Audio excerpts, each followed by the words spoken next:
Welcome to Thursday Reviews. This is the iPod Nano. Today we're going to be reviewing Vortex. This is my iPod Nano 3rd generation.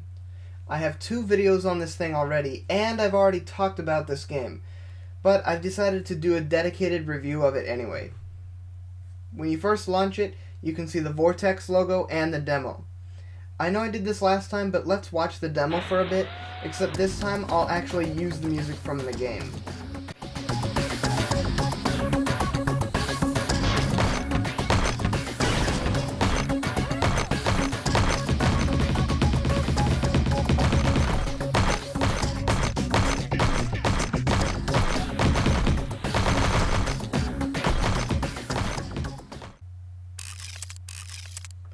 The menu has quite a bit of things too.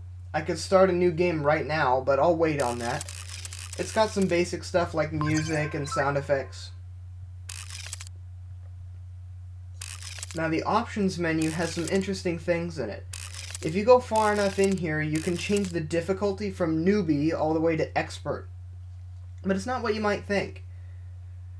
Newbie begins at level 1, like normal. Rookie begins at level 11. Intermediate begins at 21, Pro at 31, and Expert at 41. All the Expert levels are randomly generated, just like what we saw in the demo. I'll just leave it on Newbie for now. Here are some other adjustments you can make in the menus. Here's something I'm willing to bet you don't know about this game.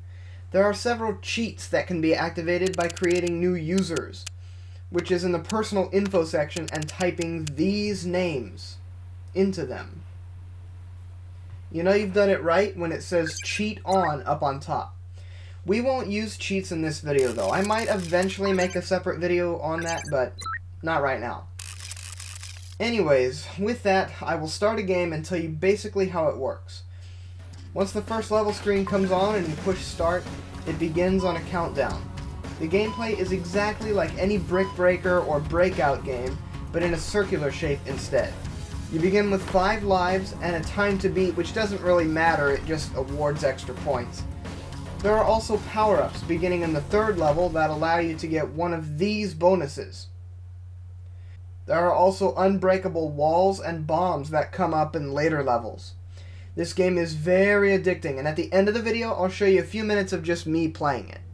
But before doing that, let's find out what I do and do not like about the game. So the first is, well, obviously I've launched it more than any other game on here, so at least for me, it is very addictive, impossible to stop playing once you get started. I also like the concept. It's very simple and yet unique, to where you're basically creating a Brick Breaker game that already, to me, is quite fun to play, and making it so that it's a circular shape and nothing crazy fancy or anything. It's just a very simple design and very unique design.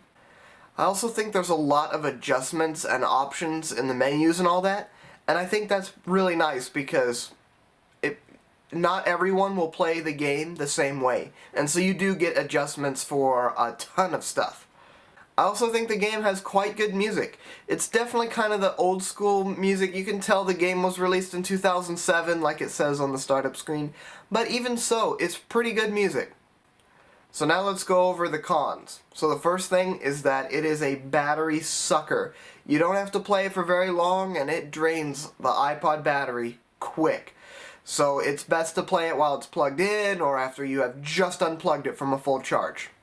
So these next few are going to be kind of nitpicky kind of things, but I just think that it's easy to get confused with the white blocks and the walls. They pretty much look the same. The walls are always white, some of the levels feature white blocks, and then you clear the level and you're confused because it's not actually cleared. Now you have no idea what you're trying to do. I also think that some of the backgrounds can be a bit distracting. Sometimes they take away from what you're actually trying to look at. Some of them can be so brightly colored or swirly or crazy, just crazy in general, that you start looking at it and instead of the rest of the level. Also, the difficulty scale is really weird. Level 10 is quite a tough level. But then it jumps to level 11, which is a much easier level. And then you get some okay difficulty levels up to there. And then level 17 is like the easiest level of the game. It's like 5 bricks hidden under the walls, nothing moves, 5 bricks. The other day I played it and completed that level in 27 seconds, even though it's a time to beat of 2 minutes. And then it gets harder and harder and harder again, and then you get to level 23, and it's just a row of bricks on the bottom row, and a bunch of walls and bombs. That's it. I don't know what they were on, but it's like, oh man, I have a cool idea for a level, but we already have the first 22 filled up. I'll just make it in level 23. I'll throw an easy one in there with you. But it's really weird how they ramped up the difficulty. Thank you for watching this video. I hope you liked it. I hope you really liked it, because this is filmed on my new Panasonic camcorder, the 4K one. This video should be up in 4K. And anyways, I will see you on the next one.